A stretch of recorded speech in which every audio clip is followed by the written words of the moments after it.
Hello, study में आपका स्वागत है। हम आपके लिए लाए विज्ञान से संबंधित कुछ महत्वपूर्ण टॉपिक जो कि आगामी परीक्षा में आपके लिए बेहद इम्पॉर्टेंट है।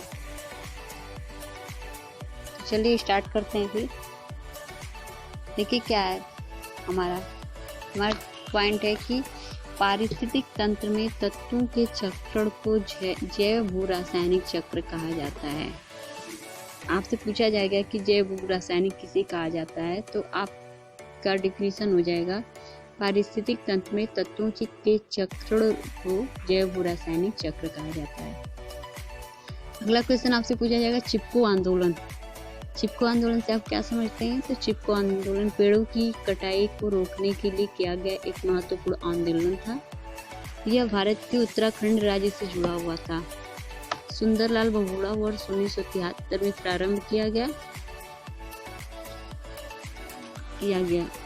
भारतीय वन्य जीव संरक्षण अधिनियम 1972 में लागू किया गया था। ये बहुत ही इम्पोर्टेंट क्वेश्चन है।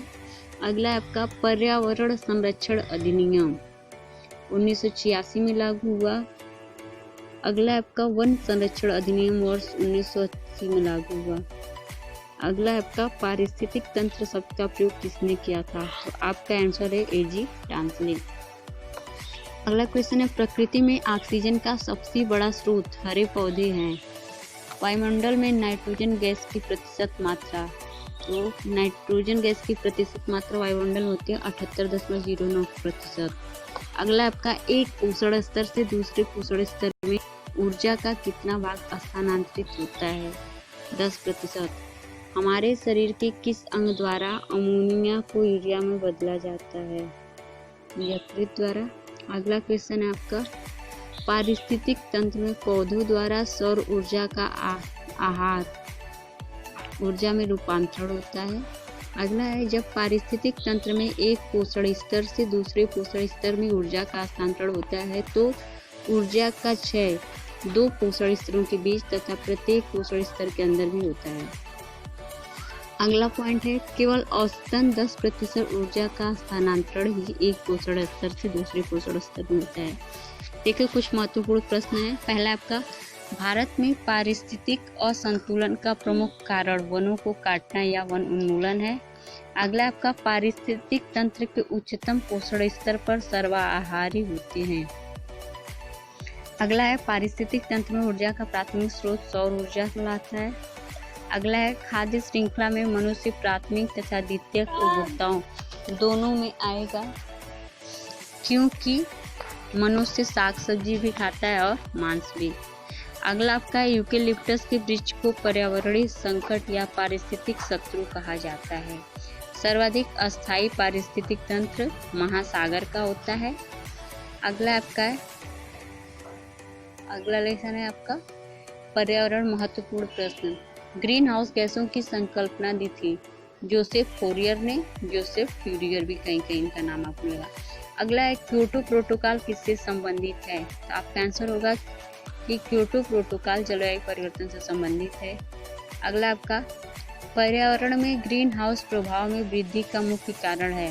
पर्यावरण में ग्रीन हाउस प्रभाव में वृद्धि का मुख्य कारण CO2 यानी कार्बन डाइऑक्साइड। अगला है निम्नलिखित में से कौन सी गैस धरती पर हानिकारक? तो आपका हो जाएगा क्वेश्चन कार्बन डाइऑक्साइड की मोस्ट इम्पोर्टेंट टूल है। अगला है कार्बन डाइऑक्साइड के उत्सर्जन में सर्वाधिक योगदान किस देश का है? तो कार्बन डाइऑक्साइड के उत्सर्जन में सर्वाधिक योगदान चीन देश का है। किस देश को कार्बन नेगेटिव के रूप में जाना जाता है? तो अगला क्वेश्चन आपको कि भूटान को कार्बन नेगेटिव के रूप में जाना जाता है। अगला है कौन सा पारिस्थितिक तंत्र वैश्विक तापमान द्वारा पहले प्रभावित होगा? तो ये इसका आंसर होगा आपका आर्कटिक एवं ग्रीनलैंड की हिमचादर। कार्बन डाइऑक्साइड सौर विकिरण के अवरक्त प्रकाश को अवशोषित करती है। अगला आपका मीथेन के स्रोत हैं धान की खेत, कोयले का खनन, पालतू पशु, आर्द्रभूमि। आर्द्रभूमि के परसेंटेज कितना होता है? 76%। अगला है जुगाली करने वाली पशु मीथेन गैस का निस्तारण करते हैं। अगला है भारत की जलवायु परिवर्तन पर प्रथम राष्ट्रीय क्रिया योजना कब जारी किया गया था? तो 2008 में किया गया था। ये रहे हमारे कुछ इम्पोर्टेंट क्वेश्चन के आंसर। अगर आपको हमारा वीडियो पसंद आता है तो प्लीज़ इसे लाइक करिए, शेयर करिए, सब्सक्राइब करिए, बेल आइकन दबाइए और प्लीज़ कमेंट करके हमें बताइए कि हमारा वीडियो आपके लिए कितना उपयोगी रहा। धन्यवाद।